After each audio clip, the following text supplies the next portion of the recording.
Okay, well, good morning, good afternoon, good evening, everyone.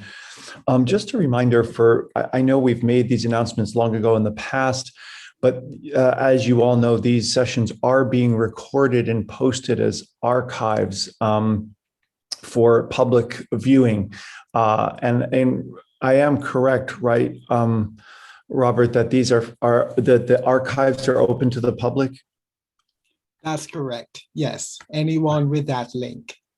Okay, so anybody who registers for the link would be able to access those, and we just wanted to make people aware of that since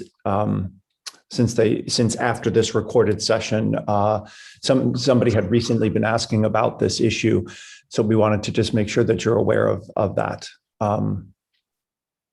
So let me then begin with our opening prayer this morning, and as always, Benum Christinit, I greet Christ in you and welcome you back again. I'll go ahead and start the screen share. All right. And let us pray.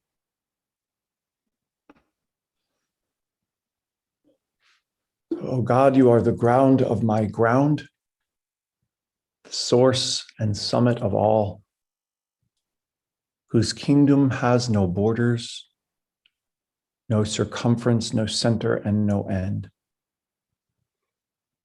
Reign within me, O Lord, that my heart may be your throne, from where you will radiate the light of your love in the world, from where you will radiate the joy of your peace in the world.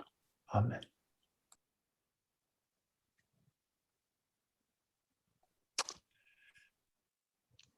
For those of you following the book, our reading today begins on page 91. And we are nearing the end of the third chapter. And we've been exploring the metaphorical tension, if you will, between the interior Christ and Herod, all that rises up within us to prevent the birth of Christ in the world in each of us. So that's what we're looking at here. So for the contemplative, Luke's narration of the slaughter, and wow, I just realized I don't think you have that in your, go ahead and change that on the fly. I think that was a typo that was switched probably for those of you following the book to Matthew. That was a typo there. So let me start over. For the contemplative, Matthew's narration of the slaughter of innocents demands not that we recognize the false self in Herod, but that we recognize Herod within ourselves. To speak of the inner egoic Herod and the indwelling Christ is not, of course, to suggest they are comparable. Christ is the source of my deepest identity, whereas Herod is an egoic projection of the false self that strives to exist autonomously from that source. Christ is the ground of my being. Herod is but an ephemeral illusion. And thus, despite our interior resistance, we must acquiesce to a new ruler whose kingdom has no borders and whose reign has no end. One who rules not with an iron fist from a mighty throne, but with arms outstretched on a wooden cross. Who dwells not in a distant paradise, but in the hearts of those who are in this world, but not of it.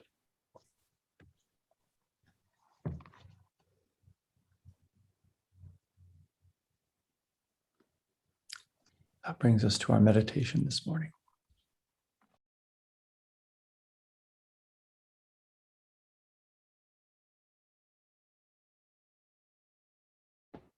So our second reading follows also on page 91.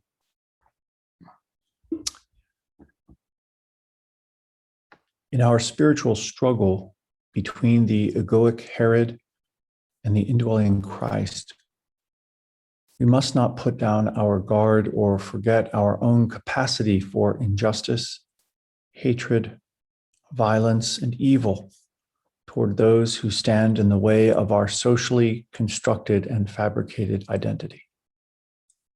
For the false self has only one purpose: survival, a survival to which it will cling, like Herod, with desperate tenacity.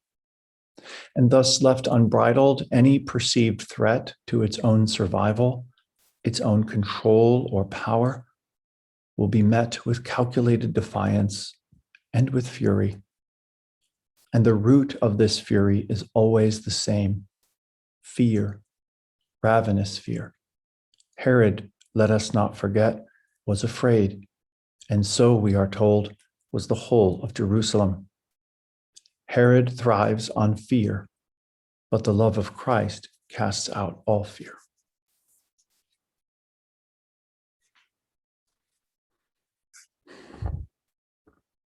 Let us pray. Gentle and Holy One, cast out all fear in me. Just and righteous One, cast out all injustice from my heart.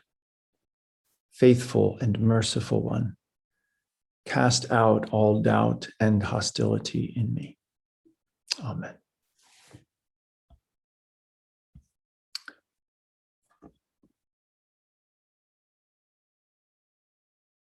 So, yes, I apologize for those of you who didn't see it. There was a typo in the original paragraph, which I think and hope was changed for the final version. I don't know that I have it in front of me, to Matthew, not Luke. So I didn't catch that. That was a version just prior to the published version that you saw there. So my apologies for that error. So let's open to question. Mary, please. Hi, Father Vincent. That was a really beautiful reading. I wanted to know if you would speak a little bit about your understanding of what it means to be in the world, but not of the world. No.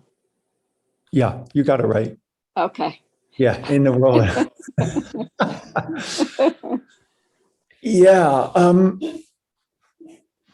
So as I'm sure you're aware, I'm just simply quoting the Jesus here when, he says you must be in the world and not of it. And my understanding of that is the world here refers not to creation. In Greek, there are two different words that are very clear. Sometimes we think of, in English as the world meaning the planet, which it could, of course, have that meaning. But when Jesus refers to being in the world, what he means is in civilization and human society, not, say, in creation or in nature or such forth. So he's speaking about entanglements or engagements with worldly affairs, as it were. And what he's, I think, teaching is we have to be in the world, by which he means we have to be present to others. We have to engage society. We have to be citizens of our respective countries and so on, and engaged as such for the common good. But not to be of it means not to accept the allure of the world and its trappings and its power and its seduction in a way that would encumber us spiritually. And of course, this becomes, I think, part of this struggle that I'm talking about in these paragraphs. Herod is very much of the world, right? And he's striving for power, groping for power, fearful at the thought of losing power. And that's very much somebody who is engaged in the world in the way that Christ is saying we have to free ourselves, where Christ just comes and does what he does and lets go of all of those trappings of power. In fact, in many ways, I think he does things that are quite prophetic that denounce those. His riding into Jerusalem, for example, on a little colt is in many ways mimicking the trappings of power. mimicking the knight in shining armor who comes riding in after victorious battle on a white horse. He seems to be mimicking that very structure of power by coming in quite humbly on a colt. And so this becomes, I think, metaphorical for how we are being asked as disciples to engage in the world, so to engage in issues of justice as we might think of it today, but not to be attached to the trappings that the world offers. And this is, I think, they say the higher you rise, the harder you fall. For most of us who aren't striving to be the president of the United States or the Pope or this kind of thing, we deal with these on much smaller scales. But how do we become leaders in the world, examples in the world, and yet not get caught up in the seductions that brings about, or that could entangle us in, whether that be for power or control, or whatever that may be. It's very slippery, because very often we can come to understand our own desire for good in such a way that we don't recognize how entangled it's becoming in self promotion or our need for control or power, right? So how do we stay engaged without getting hooked? Yeah, thank you for that. Yeah, sure, Mary. It's a great question. Let me just see here.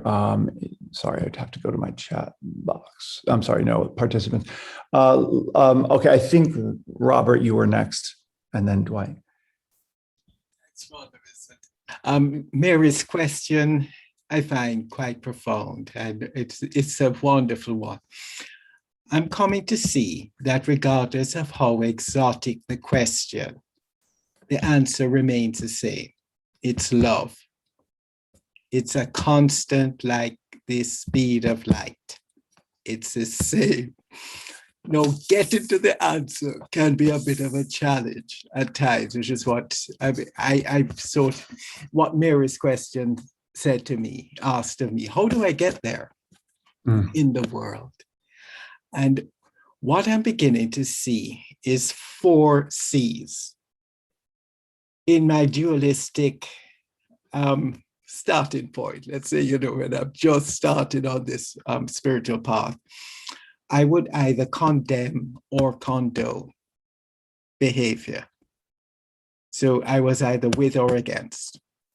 And by the grace of God, by contemplating Christ, who is love, I'm beginning to see that there are other options.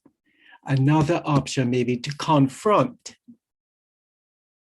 but there may also be the option to change. And I'm thinking of the wise men. They changed their route and didn't try to confront Herod, which may have been a bad idea for them. So, I think it's wonderful to be on a spiritual path, knowing the destination, and together shining light on the path to get there. And that's why these sessions. Robert, you accidentally muted. There you go. Thank you. And that's why these sessions, to me, Father Vincent, are the highlight of my week. This is when I plug in, like an electric vehicle, and get recharged and start to see a bit further. Right. Thank you so much. Thanks, Robert. It's beautifully said. And you're right. I mean, in many ways, no matter how exotic the question, it does come down to love. I think the issue is how, in a given circumstance, do we apply that, or do we enact that, or do we live into that love? And that requires not, I think, a one-size-fits-all solution, but really looks at the context of what the dynamics are and how we can be most loving in a given situation. That's not always immediately apparent or obvious, as we now know. But yes, I think you're right. How to love becomes the fundamental question through anything we're kind of dealing with, particularly with interpersonal relationships. Yeah. Thank you. Let's see then, Dwight. Yeah, it's good to see you again. Morning, Father Vincent. Good morning. I'd like to bring your attention to these, to the end of the second paragraph, when you mention fear. Wouldn't you say that fear is part of the human nature? Yes, I definitely think it is. Yeah. I look at the existentialism, and one of the key aspects of existence is this fear of annihilation. So wouldn't this part of our nature, and therefore we need to work through it very consciously to overcome that nature we are born with, or how we appear as humans, as individuals. Yeah, so very well said, Dwight. So my sense is that, yes, fear is absolutely a part of human nature, and in some real sense, an essential and important part. That we actually know of certain disorders in which people have no fear. Literally, they don't experience fear, and it could be profoundly detrimental because there are certain things that fear protects us from, clearly. So yes, there definitely fear is a part of human nature. I think a lot of what we have come to define as evil is really just instinct in ourselves, and we have to be careful with a more, I think, psychologically astute understanding of Homo sapiens, what role instinct plays in our lives, whether that is an instinct toward protection or aggression or fear or self-preservation, all of which have a certain place in any species and play an important part of our evolution. It's kept us alive for the most part. And like so many things that we encounter in the spiritual life, as we grow more deeply into a contemplative consciousness or a mystical consciousness or a Christ consciousness or deeper awareness, however we want to term that, often what we're challenged is to rise above mere instinct, right? Yeah. Which can feel like to give your life for the sake of another goes completely contrary to our instincts, completely contrary. And yet we can see that through a more unitive consciousness, that very heroic people in the history of the world have done that, right? Have done that very counterintuitive thing for a greater good that is much less instinctually felt and understood more on a deeper spiritual level. I give my life for the sake of 5 other people who now live, whether that's Maximilian Kolbe in World War II, or someone not getting on a life raft for the sake of another person, whatever that case may be. These are very counter-instinctual and are born of love. And I think that this is when Jesus says, in a sense, you must die to yourself, we're not only talking there about obviously physical death, but dying to our instinctual impulses, which aren't really necessarily evil, but they can be put toward destructive ends. So when Herod is clinging and clawing to power because he's giving into an instinctual fear of a loss of power, that is instinct gone awry, right? Because here, what is the source of the fear? Well, it's really the lack of acclaim and of control and all of those things that aren't necessary for survival, but become twisted and kind of bent in on themselves. So how we look beyond those instincts, which aren't necessarily evil, right? Which play a role in a very base lizard brain way. But how do we look beyond them and see how in this moment I can think with what others have called the contemplative mind versus the lizard mind? Yeah. And at the same time, honoring those feelings for what they do for us. Yeah. Now that makes sense. I see fear and survival as going hand in hand. And to some Absolutely. extent, it becomes quite egotistic, because if I try to keep myself alive or survive, I will put my position first in detriment of the other. Yes, that's right. That's right. Yeah, yeah, You know, yeah. No, that's fine. yeah. So again, I think that there are times when we should trust our fear. Mm. Right? You need to understand that there's a mechanism that says something's not right here. And there are studies that have shown how particularly women are socially conditioned to ignore feelings of fear. You're walking down an alley and there's some 6 foot something guy standing there and, looking a little bit ominous, and, maybe it's nothing, but to be polite and to be social, she's just going to keep walking and assume all is the best. And meanwhile, everything in her is saying, this is potentially a really bad situation for me, and I need to get out of it. We see how often we are constrained by social niceties or norms not to listen to our fears when we sense something isn't right in a situation. How we really need to rethink how we attend to that, right? If there's something in your gut saying there's something wrong here, we need to pay attention to that. And at the same time, we have to look at how our instincts can really become, it's what the ancients called your passions, how all of our natural instincts, how, for example, sexuality becomes lust, and a hunger becomes greed. I mean, all of these things tend toward excessive expressions. This goes back to Mary's question. It's one thing to experience hunger and to respond to that because your body is telling you something, and then to become a person who is driven by greed.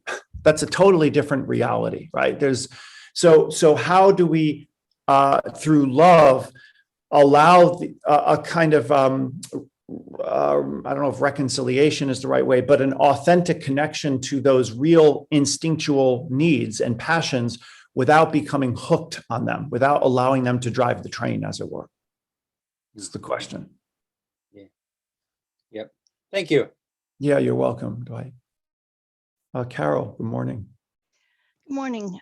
I love this topic. Next Saturday, our local group is going to discuss the false self, because there's some people that are very upset about the ego being labeled as bad, and and the ego being connected with the false self. But I see it the way you see it, that we just need more understanding of what our natural instinct is. Just like your dog probably barks when somebody knocks at the door, you have to explain to or teach your dog that he's doing stranger danger, or whatever. But then you have to teach them that, no, this is a friend. We can stop barking. And, and just like you have to teach a child, stranger danger, so, and I see it too, as like maturity and understanding. And you're right, you have to go against your instinct sometimes when it's appropriate, but you have to be aware of it so that we don't fall into cults, or we don't fall into, bad theology, or, because there's all those things that are playing inside of us. And so there's such a relief with Thomas Keating to let those things go in our meditation or whatever. But I was just going to add one thing. On 60 Minutes, they had it was a phenomenal story about the lawyer who prosecuted the crimes against humanity at Nuremberg. And originally they were just going to prosecute just the people, the main, Himmler and all those people. But he had found, because the Germans had recorded everything, he had found all of the evidence about killing people in small towns and burying mass graves or whatever. Well, Leslie Stahl was asking him about what kind of person would do this. And he kept saying they were decent people in their towns. He said, war turns people into indecent people. They thought they were doing the right thing. They were following what their country wanted them to do. And Leslie Stahl kept trying to argue, no, I think they're inherently evil. And he kept coming back going, no, war turns people into, this kind of, evil or whatever. But anyway, so my point was just that really made me think, because my whole life I've been thinking, what does make people follow and become so aggressive and hostile and and thinking they're doing the right thing, or whatever. And I loved it that he still, after all he had witnessed, still said they were decent people. They just got caught up, like you said, in the social fabric of the time instead of disconnecting.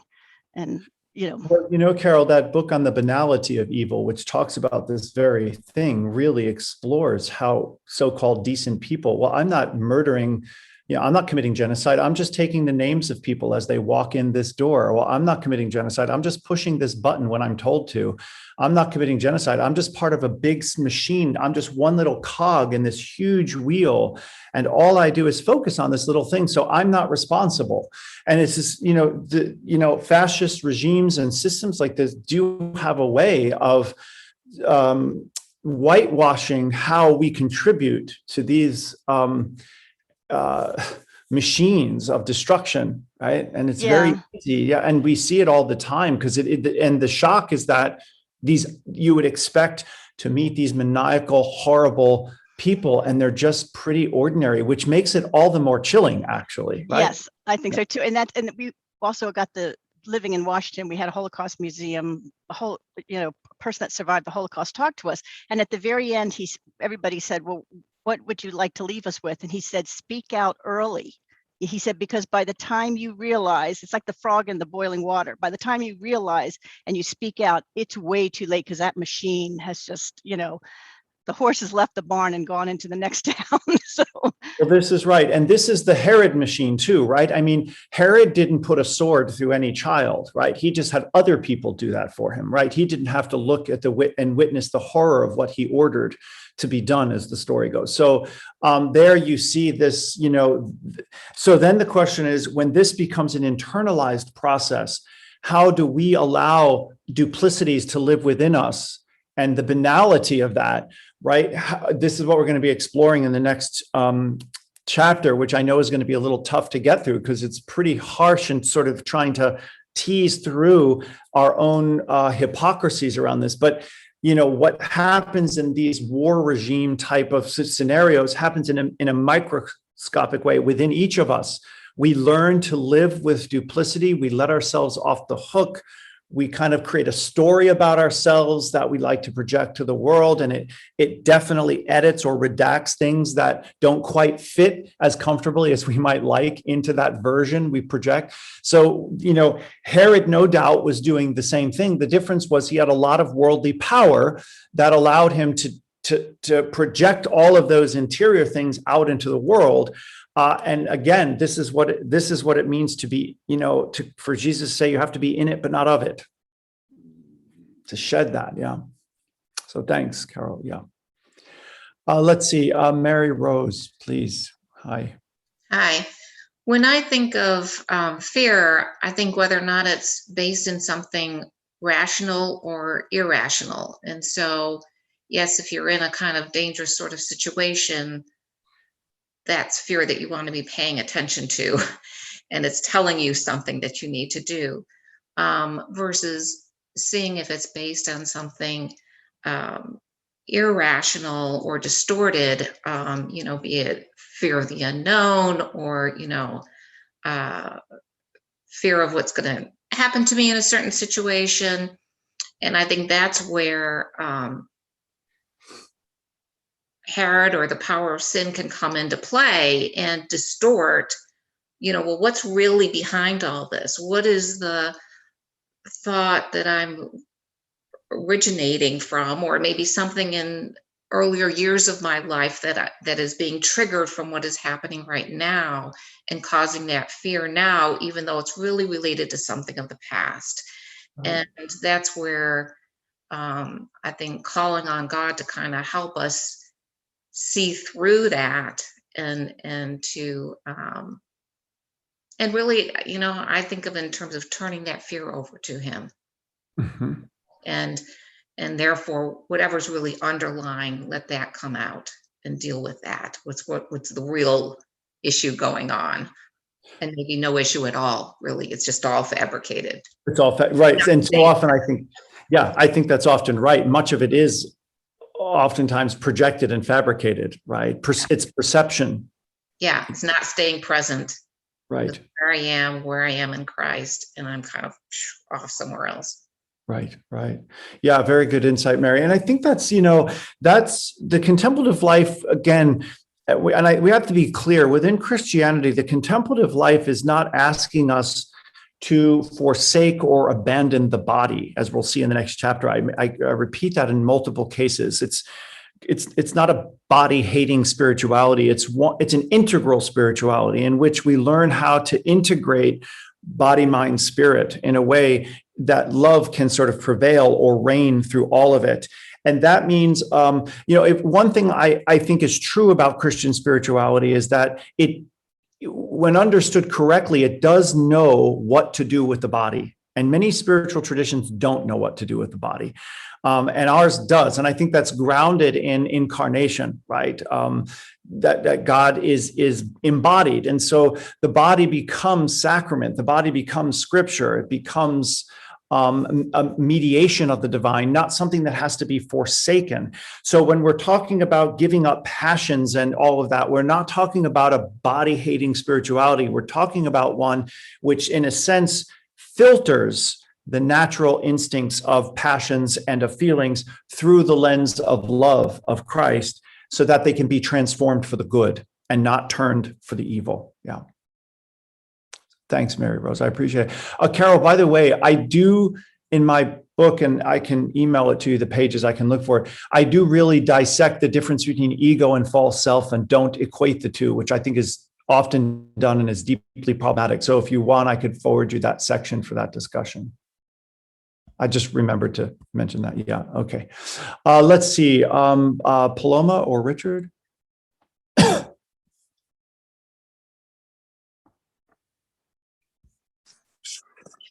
Thank you. This is Paloma today. And there's a line that helps me a great deal that is, I first heard with friend, teacher, Joanna Macy, which is the line between good and evil goes right through the center of every human heart. The line between good and evil goes through the center of every human heart. And for me, that helps me to sort of integrate that sense of projecting evil, the sort of inner Herod, on to others. And so I just want to say that that projection is something that I struggle with, not only within myself, but also within my family. That currently we're having sort of a schism of sort of the Trump Biden sort. And it's very difficult having these polarized conversations when they're close to home and in our own families. So I just wanted to ask prayers for where I feel like I'm struggling with sort of overcoming these feelings of fears in my family, but also in my fear of my family because of seeing this polarization. And also that the bear and I are coming camping to Point Reyes this weekend, and we hope to see some of our beloved St. Columba family at the Blessing of the Fleet and other places. So Great. Be a first time. With God's help, we'll make it out the door. Good. And lovely blessing, the beginning Interdependence Day weekend. Right. Thanks, Phil. Yeah, that beautiful quote from Joanna Macy is echoed. The Orthodox theologian Olivier Clement, and I'm sure I've mentioned this before, looks at that same idea when he interprets Matthew 25, the parable of sheep and goats at the end times, and separating the goats on the left and the sheep on the right. And he says, very clearly, the sheep and the goats are not two kinds of people, but two aspects of every person. And that whole interpretation really shifts the way we would understand how easily we can project everybody else as a goat, and I'm definitely a member of the sheep clan, right? To one in which we're really required to look at where is the goat still sort of abiding in me, where is Herod abiding in me, and what needs to be sort of purified or burned away or whatever in that process. So thank you. I look forward to seeing you guys later. Let's see. So Penny, please. Yes, this discussion about fear is really very important, I think. And it ties in, I think, Father Vincent, to some of the themes that you've been exploring in some of your sermons, which is the tendency that we have to project on the other all that is evil or all that is different. And we bifurcate, as has been said, as Robert has said, we divide the world into good and bad. What I struggle with around the issue of fear is because we have failed to see the humanity in other people who are different from us, who are on the other side of issues, like Paloma was saying. How do we recognize that we do need to confront evil or destructive things going on in the world at the same time as hold the person who holds those ideas in love, and distinguishing between the person and the position? It's enormously difficult for me to find a way to not condemn the individuals who hold positions. And yet, if we are to approach this through the lens of love, we need to find a way to both recognize there are times when we do need to speak out, at the same time as hold the individuals or the people who are experiencing those positions to recognize that they too are in a position of fear.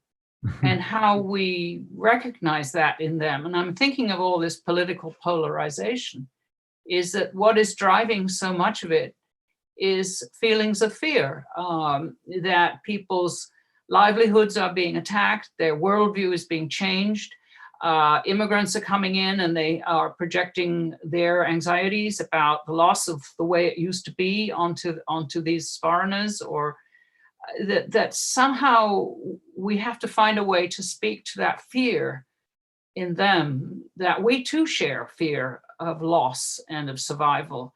And until we can do that, just attacking or challenging their, quote, political positions doesn't seem to me to really address the issue. Right. No, yeah, it's a huge question, Penny.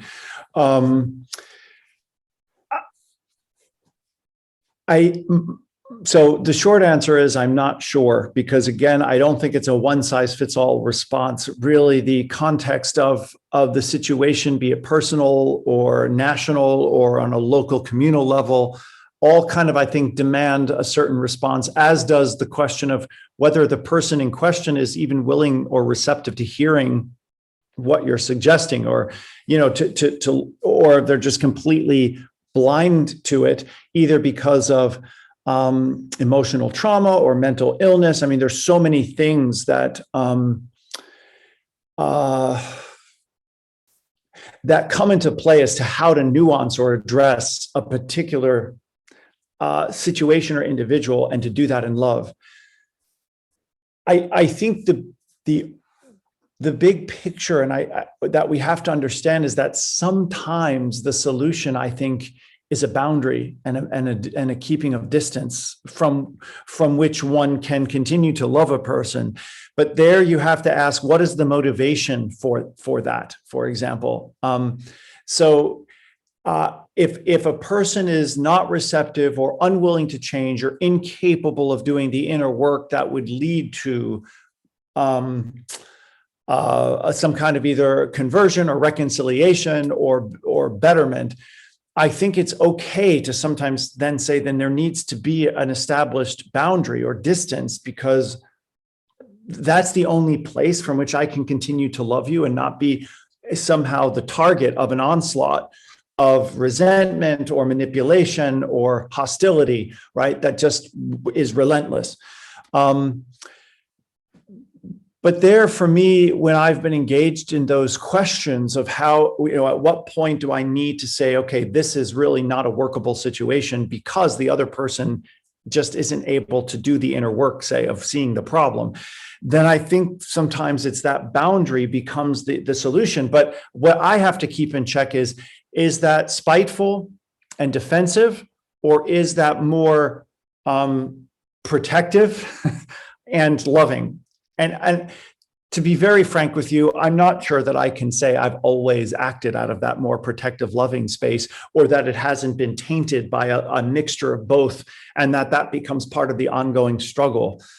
But it's tough. To come back to Robert's point earlier, love is certainly the solution, but how you apply it is so complicated at times, because there is a degree to which I think Christians have the wrongful impression that to be loving means we have to be a doormat. And I hope most of you have been in contexts where you've heard it reaffirmed that is not the teaching here, that this is not what's being asked of us. I think but that's a very difficult thing to overcome, is that sense of at what point do I really, so, yeah, I mean, beyond that, to be honest, Penny, I'm at a loss, because I would have to sort of look at it in a particular situation and know how to respond in this case. I don't know if that's at all helpful, but it's a struggle, because I can see contexts within my own life where I don't have a solution to your question. I mean, in the way that I'm struggling with it, right? So thank you. And I'd be happy to hear anybody else's response to that. But Frances, I think your hand then was next, and then Jennifer. I'm going to go out on a limb and provide you a context in which you might comment on. And that is, as most of you know, I'm going through a divorce. And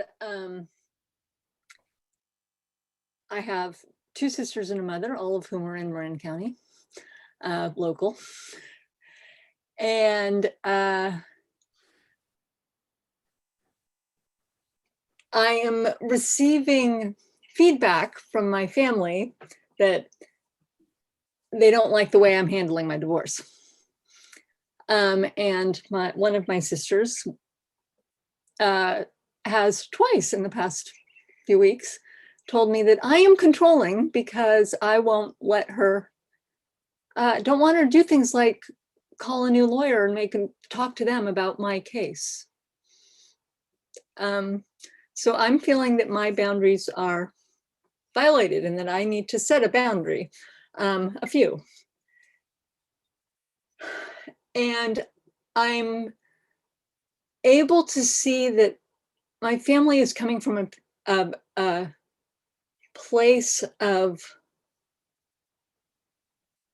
pain that comes from love, and seeing pain coming from their love of me and not wanting me to be hurt, and being hurt by seeing me in pain. And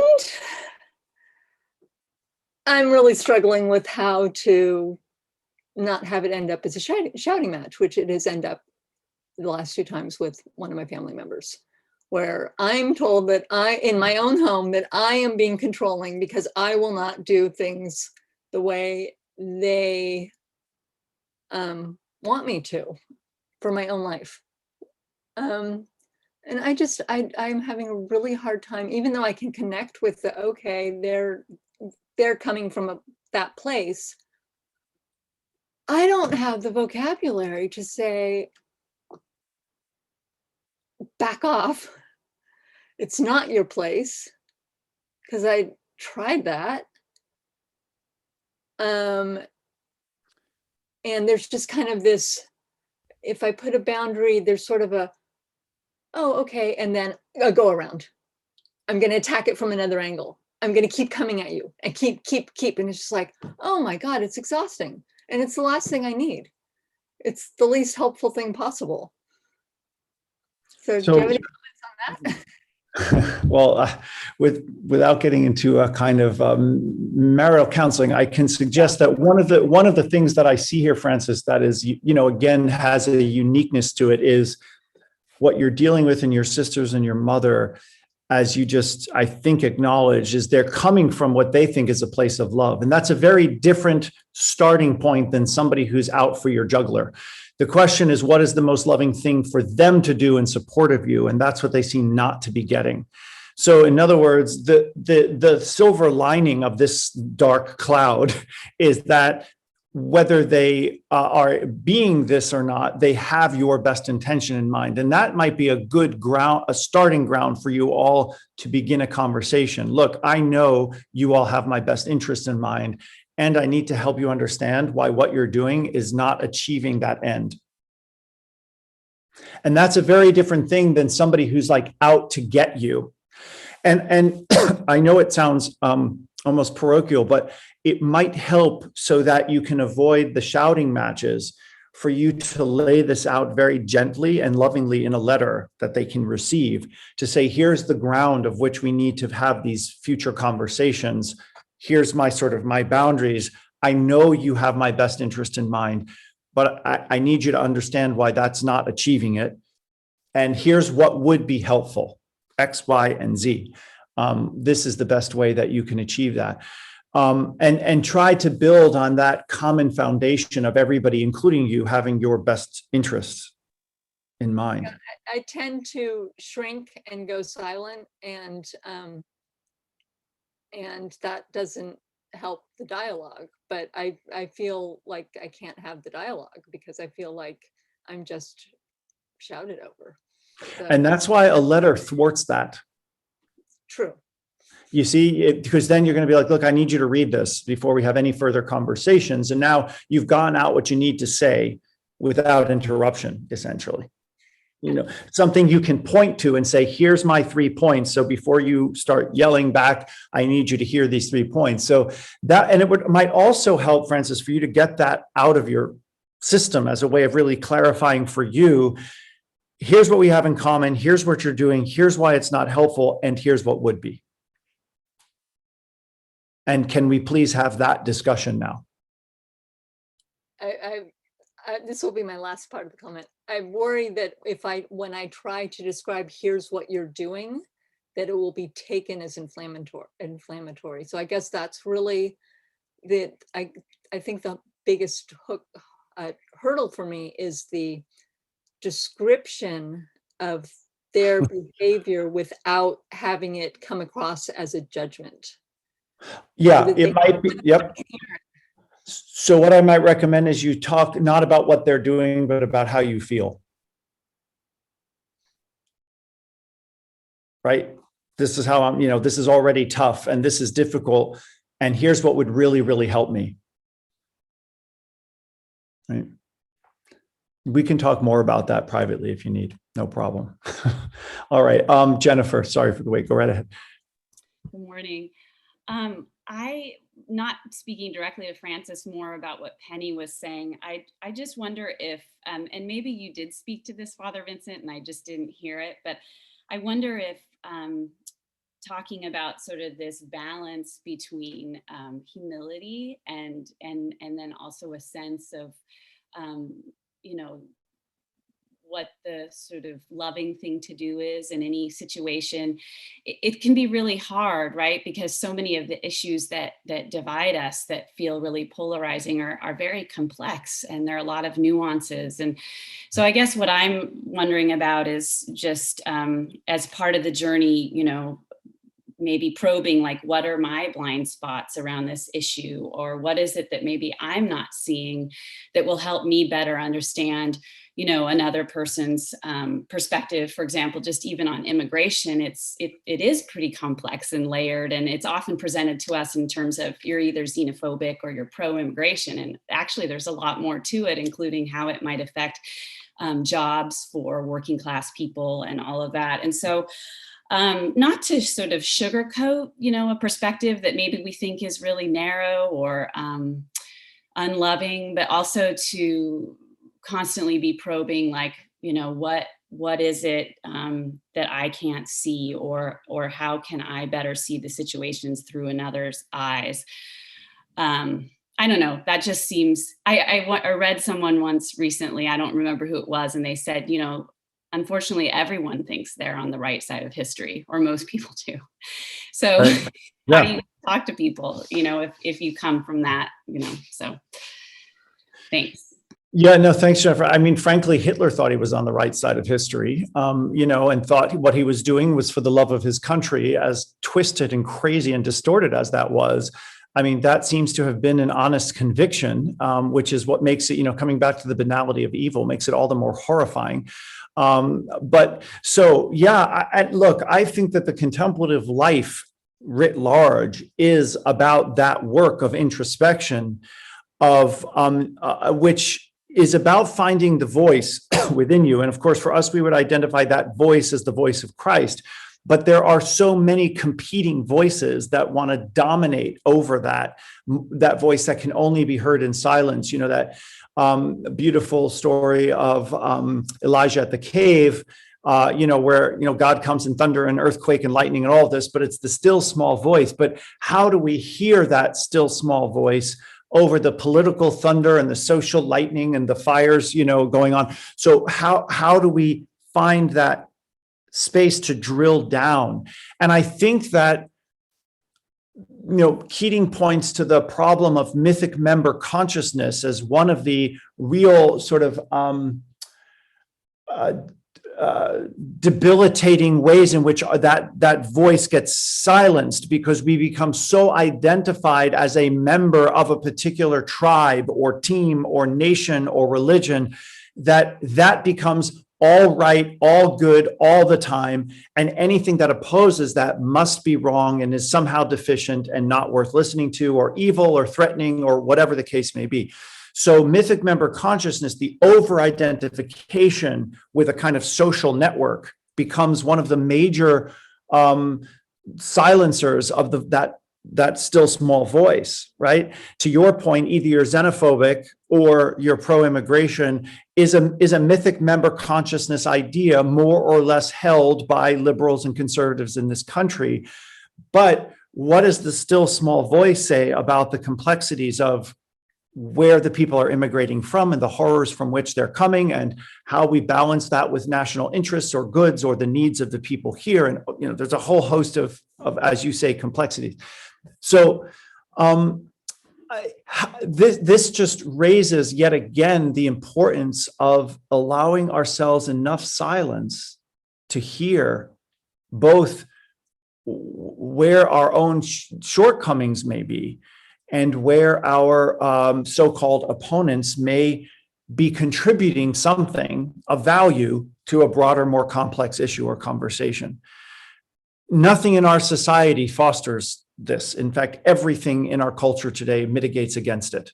And we can see these divides and further divides. I just had my 3 nephews here for the last week, and every single second that we weren't doing something intentional, all 3 of them were on social media, liking things like to an obsessive degree. It's the first time I've witnessed this among mid-teenagers. And I realized there's no room. They're terrified to be alone with their own thoughts.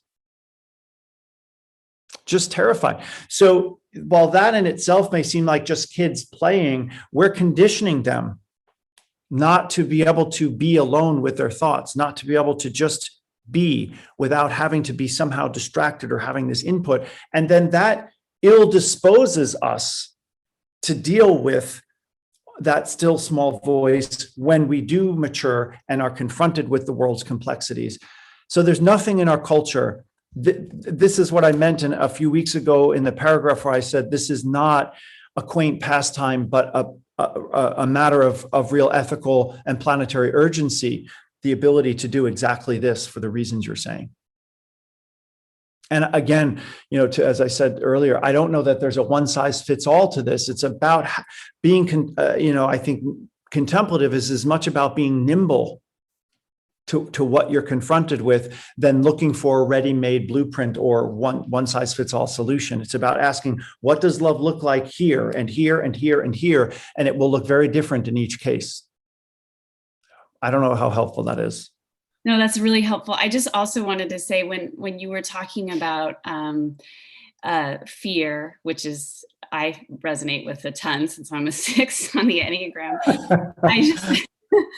I wonder if also a big part of our journey, and this seems really obvious, is not only to sort of have compassion for the fear within ourselves, but also to recognize that that's why a lot of people, maybe act the way they do or hold the stances they do. And anyway, it just came obvious, but it came to me this morning. So Right.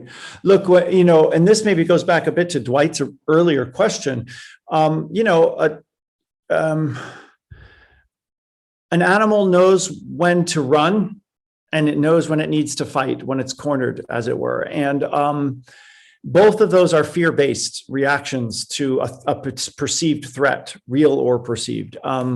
When any of our local fawns will run away from me. I couldn't get anywhere close to them, even though in fact they have nothing to fear from me. I would just want to pet them. I wouldn't hurt them. But their reaction is to run for good reason. They don't know that I'm trustworthy, that I'm not going to try to eat them, or whatever the case may be. So how do we understand human reactions that are aggressive as fear-based? And how do we have understanding for that, and try to address the fear and say, you really have nothing to fear here, so that the reaction can be brought down, right, a few notches. But it's easy for us to have that compassion for an animal because we understand instinctual behavior, less so another human being because we expect more, right? So yeah, absolutely. Thank you. All right, Patty, please. Good morning and thank you. This is the first time for me to speak, so I'm a little anxious. Oh, don't be. You're safe. Nothing to fear. But listening to everybody, and of course, I agree.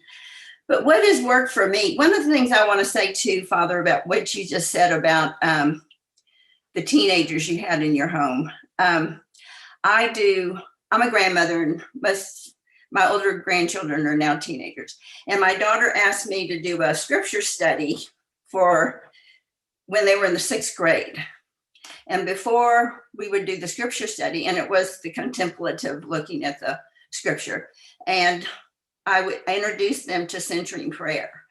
And it was amazing because, and of course I didn't do it for 20 minutes or 25 minutes with them, only 10 minutes, I think we started off, or maybe 8 minutes. I did 7 minutes because 7 is that sacred number. And of course they talked about how hard it was, and you could feel the movement in the room.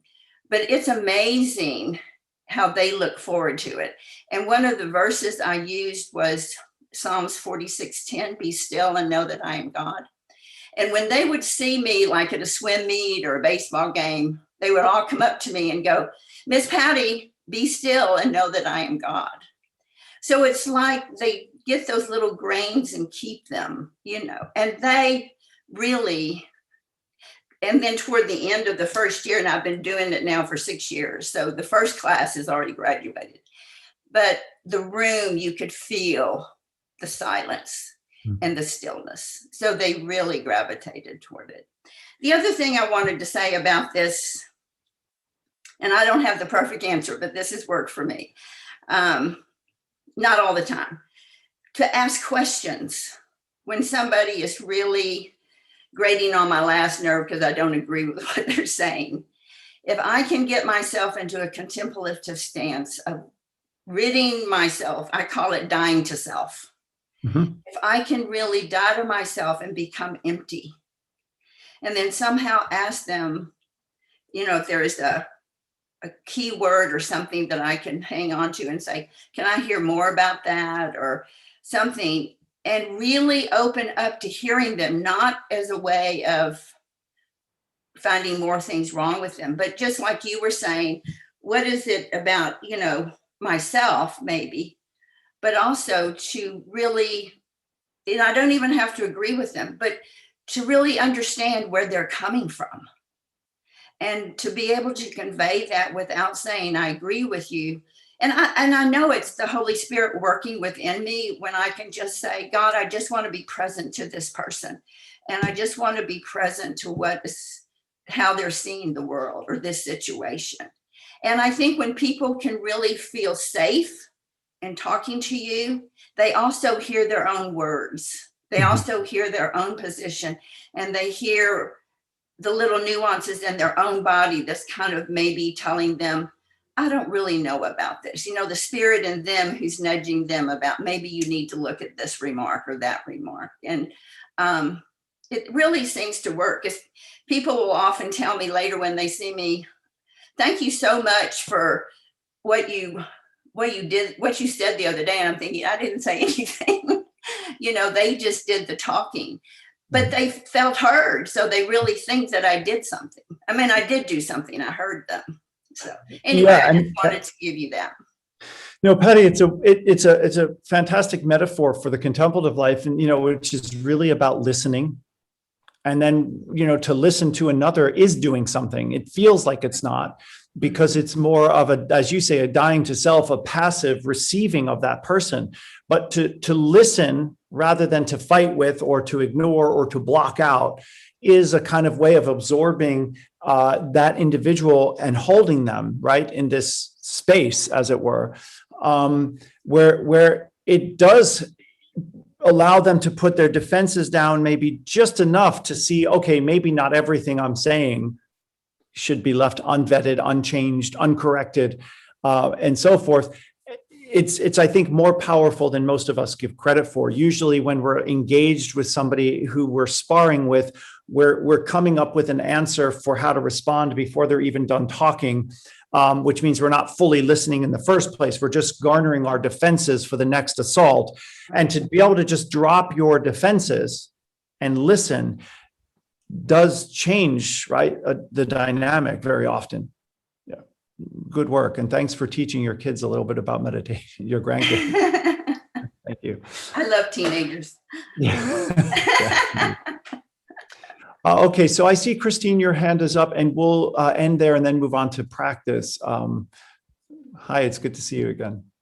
Great to see you. I think we've come to a really beautiful place in this discussion with what Patty has shared.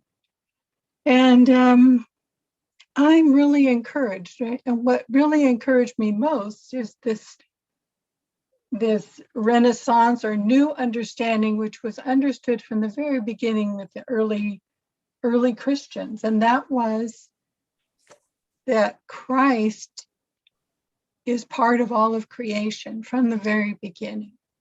And if we could really, my challenge is to really, really understand this to the point of seeing God in everything, of realizing every encounter is holy ground. And if I can do that, then I can simply be the presence that helps the other person feel safe and gives me space in which to hold whatever comes forth.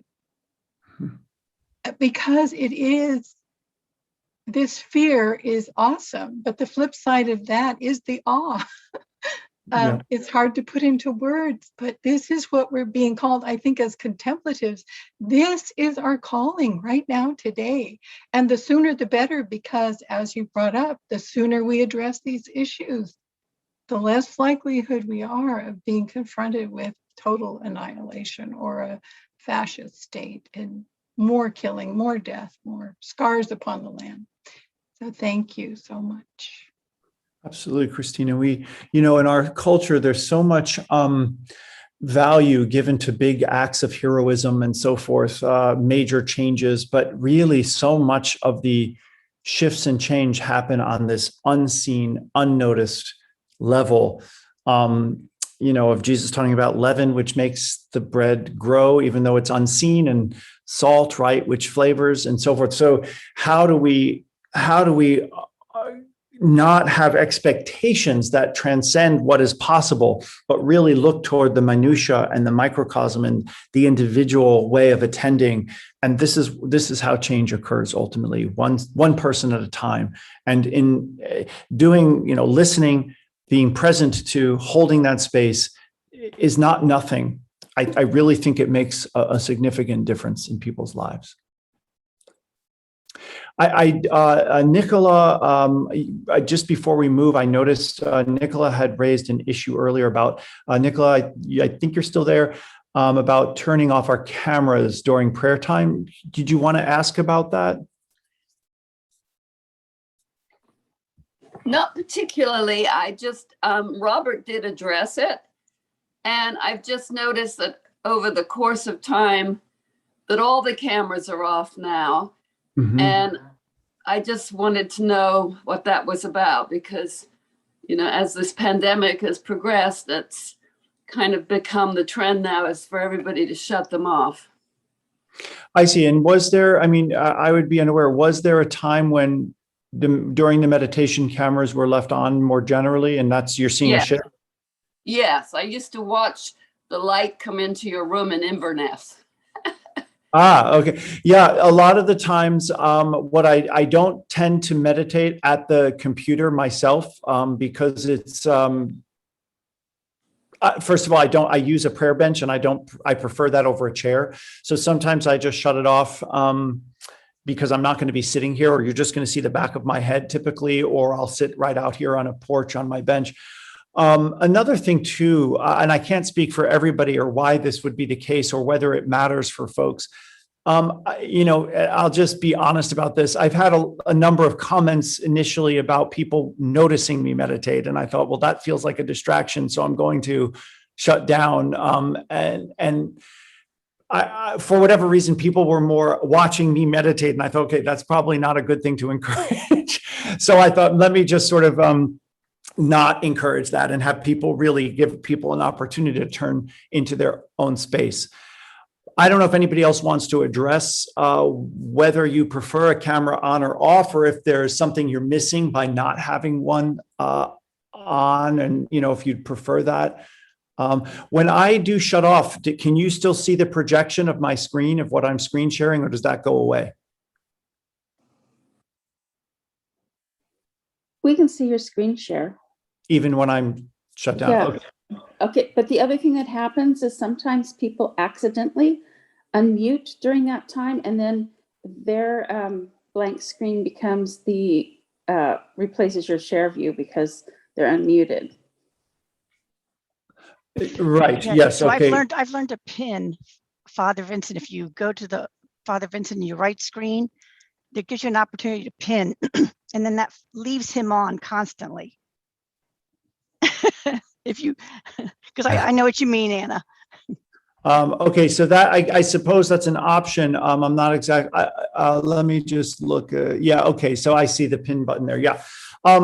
However, folks want to work that out. I think, Nicola, if I'm hearing you correctly, your concern is not necessarily about my camera. It's about the sense of community of being all present together.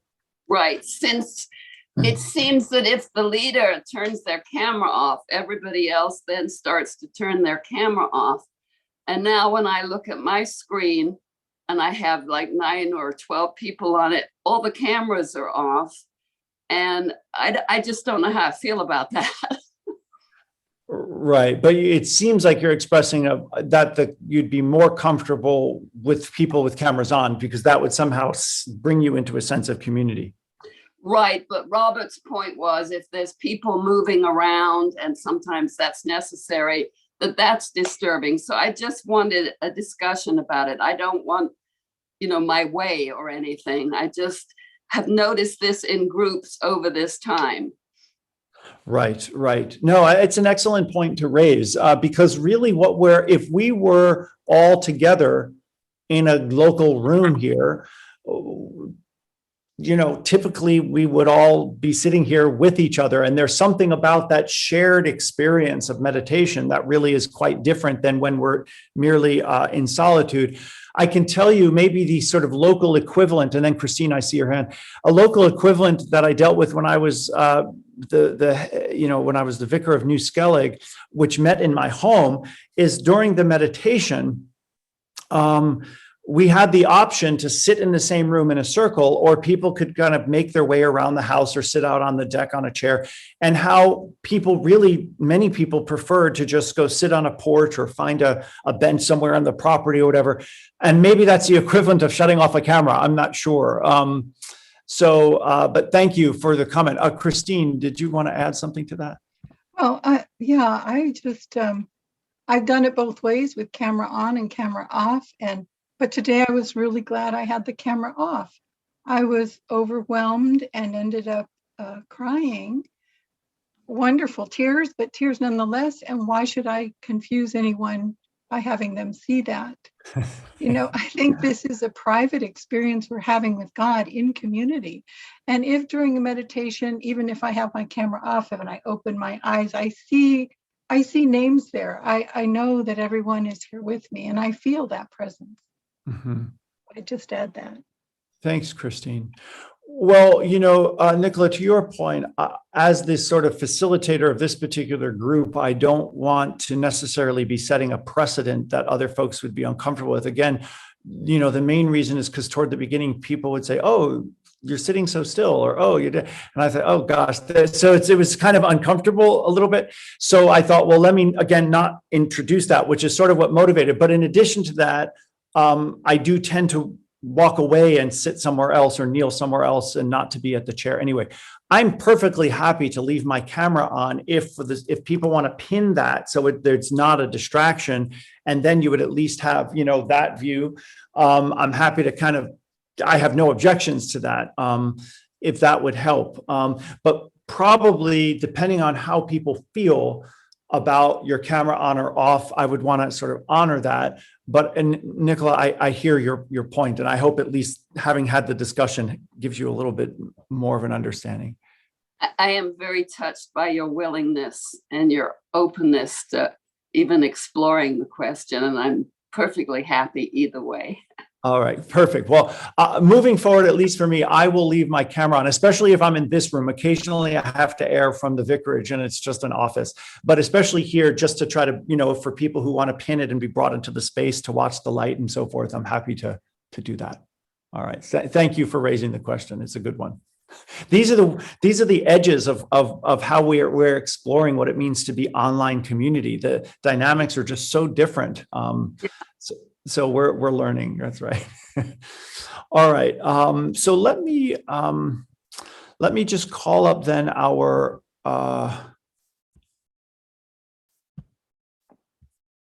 practice, and Joanne, I will be, as always, sending this to you just after today.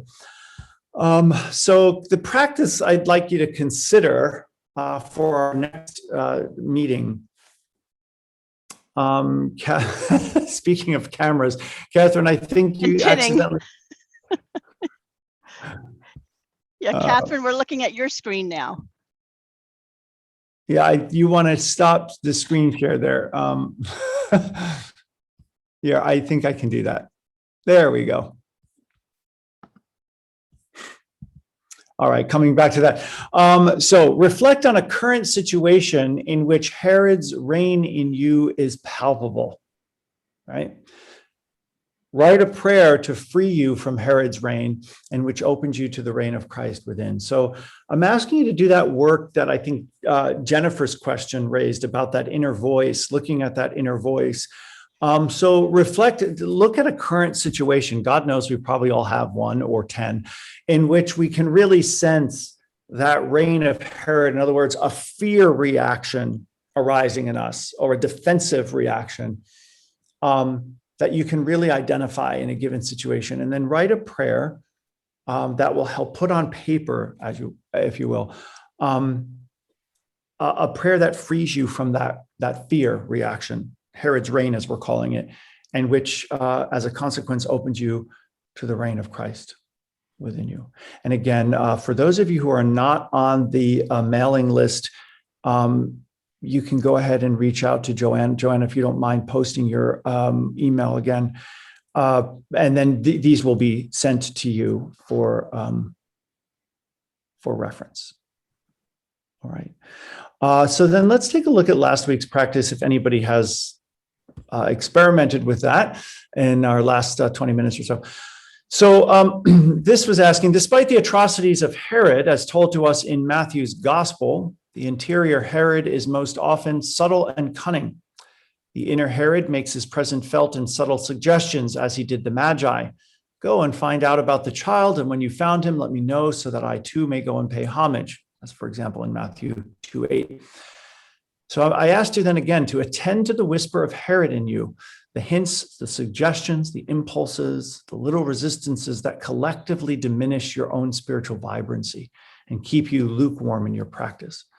And then I invited you to do what the Magi did, which is to ignore them. So in short, I'm asking you to have attended to those subtle suggestions of Herod within you. How do they manifest? Are they feelings, impulses, thoughts, reactions, lack of motivation? How does that manifest? And then what impact does that have on your spiritual life in keeping you kind of lukewarm, as it were? And then what happens when you attempt to ignore them?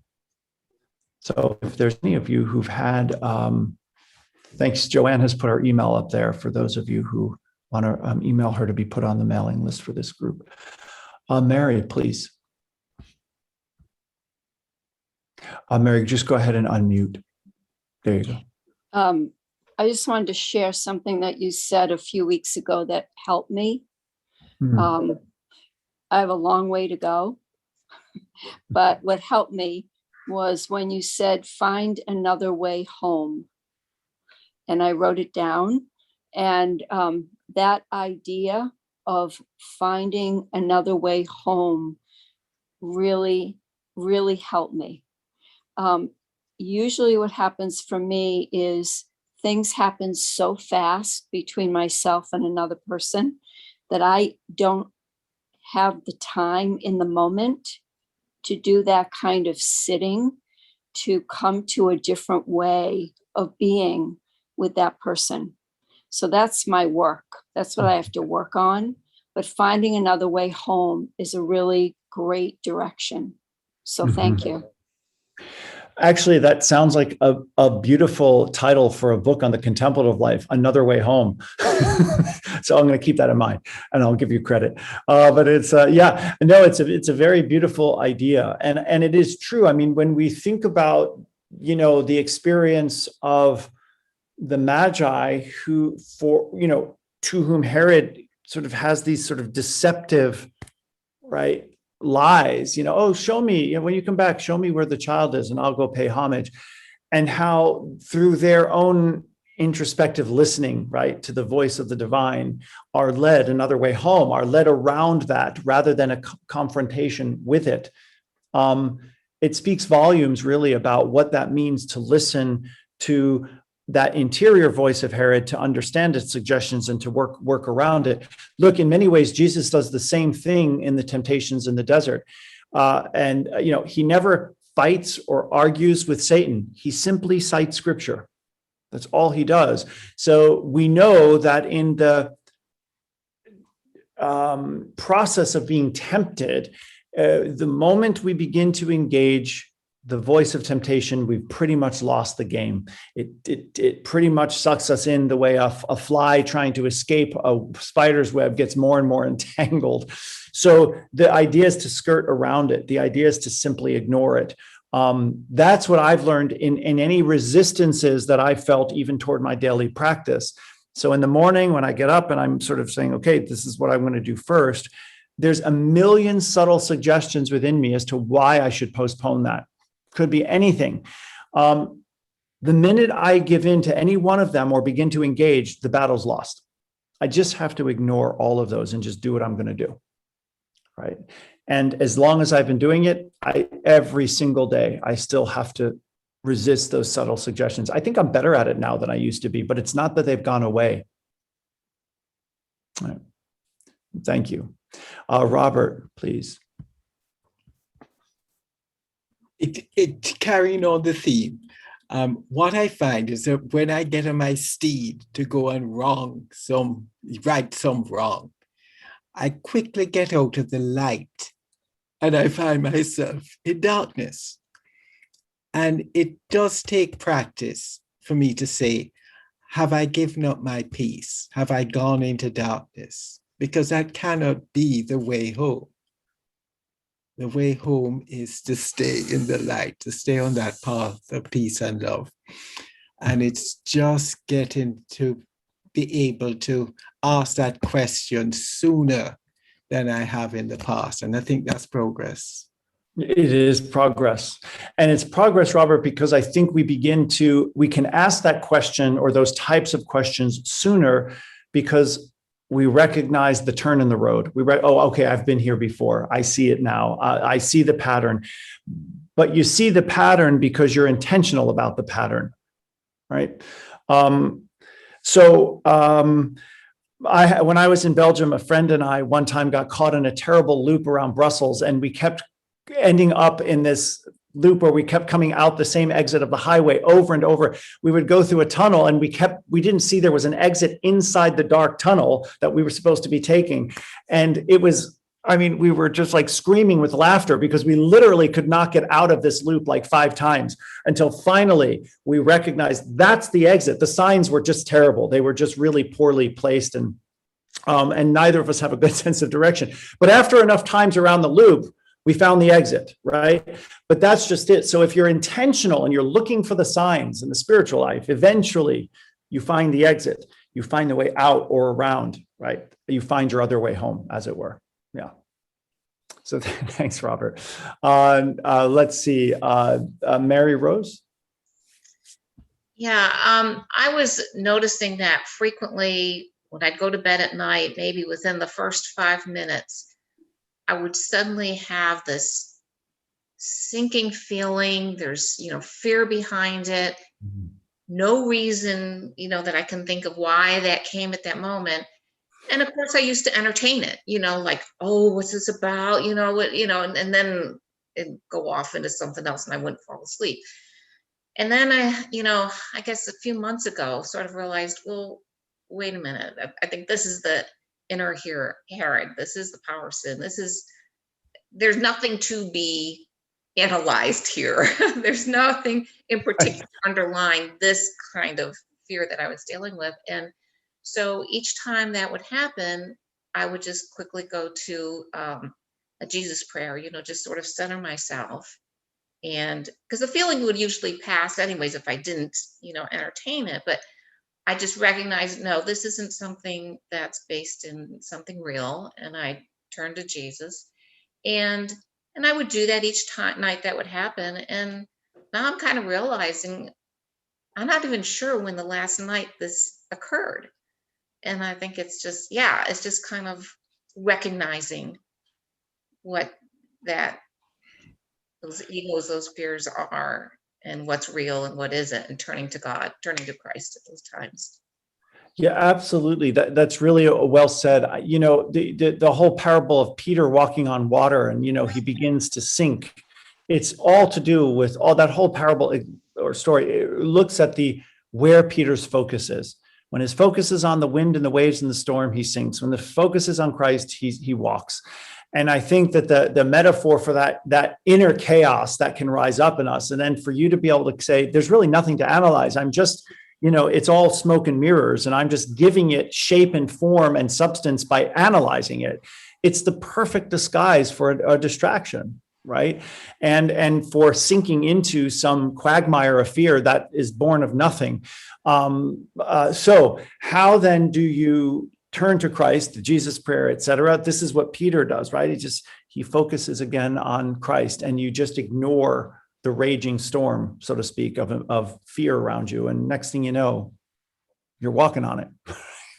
It really is. But the threat can feel very real at times, right? Yeah, it almost be a terror sort of sense to it, which was really weird. Yeah, no, But I don't have to cater to it. Exactly right. Exactly. This is what Christ does, in the desert. He just doesn't cater. He just ignores it, right? And eventually it's like, okay, it goes away. Yeah. Thanks, Mary Rose. That's a great suggestion. Let's see, Nicola, please. Well, I think the prayer has a lot to do with this for me. I would imagine that I have more or less the same responses to things and to life as I've habitually done, but I catch myself much more quickly now. And I marvel at that at times. And I'm very grateful to realize, oh, that only lasted 4 minutes or whatever it is, at knowing full well that I could have been in that morass for hours in the past. And I really do think that comes from the centering prayer process. And that alone is worth its weight in gold. Absolutely. To come back to my nephews, they live on the other coast here. They're on the East Coast, so I don't see them on a regular basis. And, it's always fascinating to see how much they've grown since the last year or so that I've seen them. But in this case, on 2 separate nights, I was counseling 2 of my nephews about anxieties they have when they go to sleep. And I'm thinking, why are 14-year-olds having this kind of fear and anxiety, and not just falling asleep as any kid should? And they don't come from abusive homes. They haven't been traumatized. I mean, to my knowledge. So it's a little bit nerve-wracking, but I think part of it is they never have a moment to be alone with their thoughts. And when they are, they're having all of these fears about some terrible thing happening to a family member or whatever the case may be. And one of the things I try to express to both of them is doing essentially what you all are explaining, but to say, look, you cannot control these thoughts coming into your head, because was their fear. I start thinking of things and I can't stop thinking about them. But eventually you can't stop thoughts from going out of your head. And that's the part that we don't often remember. We've all heard, I can control you all right now by saying, don't think of an elephant. You've all thought of an elephant. So I've put the idea in your head. We've heard this before, but you cannot. If I said to you, you may not stop thinking of an elephant for the next 24 hours, you would all fail. Eventually, probably within minutes or less, you would forget to think about an elephant for a moment. And that's the thought, of course, leaving your head. So if we don't entertain them, they tend to just pass through. The prayer word, the meditation that we engage in, can also function as a kind of bone for a puppy that's running crazy. It just gives it something to focus on. It's an antidote to these runaway train thoughts that we can have. And we take shelter, we take comfort in those. It's like Peter focusing on Christ and not the waves and so forth. Mary Rose's point about just not examining it, or Jesus in the desert, not entertaining it, they will dissipate, right? So Martin Laird has that beautiful analogy that where the mountain and big mountains create weather patterns. The thoughts are the weather patterns. They're not you. You're the mountain. You're grounded. You're stable. Let the weather pass. Right? Just focus on the mountain and the weather will pass. And so all of these are really the same way of getting at, right, how we address fear rising up in us, or anxiety as it's often comes across. Nora, please. And how about we'll close with you, since I think we're nearing time. Thank you, everyone. This was a beautiful discussion today. I wanted to refer to Father Thomas Keating. I remember being in a retreat with him, and where he said all those thoughts, all those fears, he said, think of them as flotsam and jetsam, or even boats coming down the river.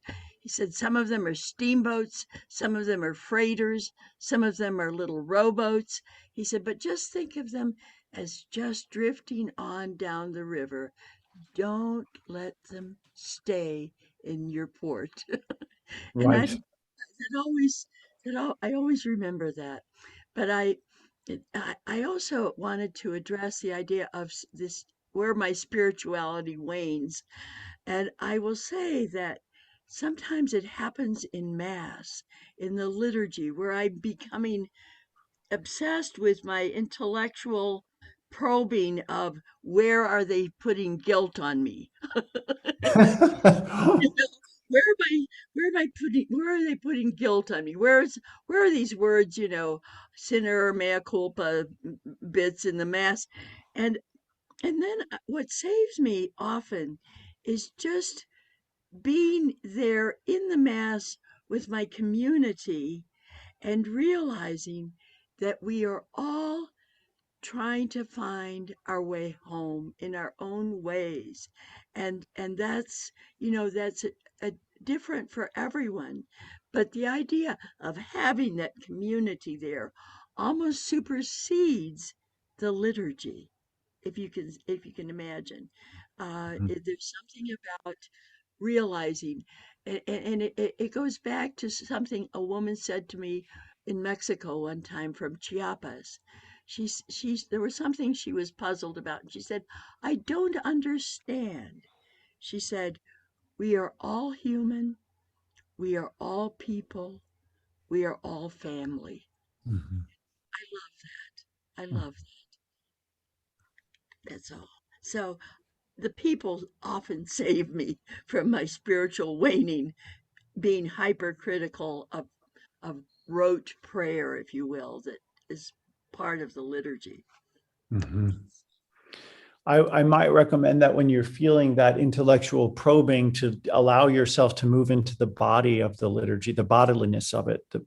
One of the things I really try to emphasize at St. Columba's is awakening all of our senses throughout the liturgy.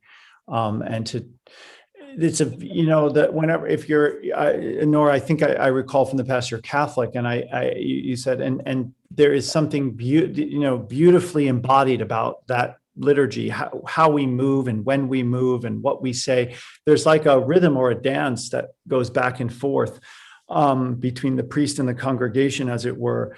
And it might help just to move into the bodiliness of that. Yes, thank you, Father. When the Thank you. words are less helpful. Yeah, absolutely. So thank you all. We're about 5 minutes of the hour. And once again, I just want to thank you all for a lovely morning. I think I'll see some of you who are local. 11:30 this morning, we're gathering in our parking lot for a bagpipe procession down across the street to the local yacht club, where as vicar, I have the privilege of blessing the fleet. And a little prayer off of our pier. This is now, I think, a 51 or 52-year-old tradition. The only interruption was last year, thanks to COVID. So we're resuming again. So it's a lovely time. It's High Anglicanism meets West Marin, which is an unexpected union, but a beautiful one at the end of the day.